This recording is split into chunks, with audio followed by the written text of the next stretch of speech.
வியக்க வைத்த அந்த மாணவன் இமாம் மாலிக் ரஹ்மத்துல்லாஹி அலைஹி அவர்கள் இஸ்லாமிய மார்க்கத்தில் மிகச் சிறந்த மேதைகளில் ஒருவராக விளங்கிய பெருந்தகை ஆவார்கள். அவர்கள் 4 பிரபலமான இமாம்களில் ஒருவராகவும் ஹதீஸ் அறிவில் மிகுந்த பாண்டித்யம் பெற்றவராகவும் திகழ்ந்தார்கள்.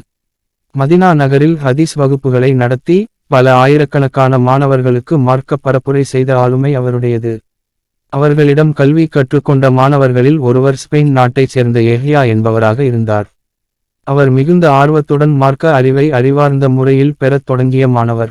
ஒருநாள் இமாம் மாலிக் அவர்கள் வழக்கம்போல் மாணவர்களுக்கு மார்க்கம் மற்றும் ஹதீஸ் பற்றிய வகுப்புகளை நடத்தி கொண்டிருந்தபோது மதினா நகரின் தெருவழியே ஒரு யானை சென்று கொண்டிருந்தது. யானையை பார்த்தவுடன் பெரும்பாலான மாணவர்கள் அதை பார்ப்பதற்காக வகுப்பை விட்டு வெளியே ஓடிவிட்டனர். இது அவர்களுக்கு அபூர்வமான காட்சி என்பதால் யானையை பார்ப்பதற்காக அவர்கள் வெளியே சென்றனர். ஆனால் ஒரே ஒருவராக யஹ்யா மட்டும் தனது இடத்தில் அமைதியாக உட்கார்ந்து வகுப்பில் கவனம் செலுத்திக் கொண்டிருந்தார். அவருக்கு யானையை பார்ப்பதற்கான ஆர்வமே இல்லை, மாறாக அவர் தனது கல்வியில் மட்டுமே மனதை செலுத்தினார்.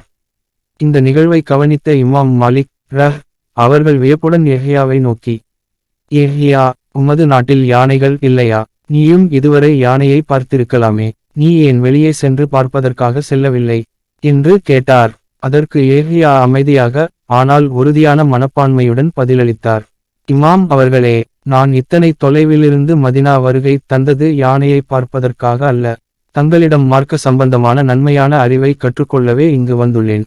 மாணவரின் இந்த விடாமுயற்சியும் மனக்கூர்மையும் கல்வி மீது கொண்ட பற்றும் அவரை வியப்பில் ஆழ்த்தியது.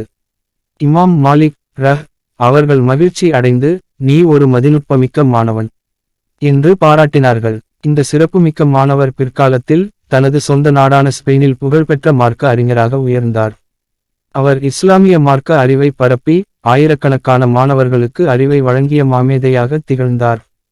இந்த சிறிய நிகழ்வு கல்வியில் உண்மையான ஆர்வமும் ஈடுபாடும் கொண்ட ஒருவரின் வெற்றிக்கான அடையாளம் ஆகும்.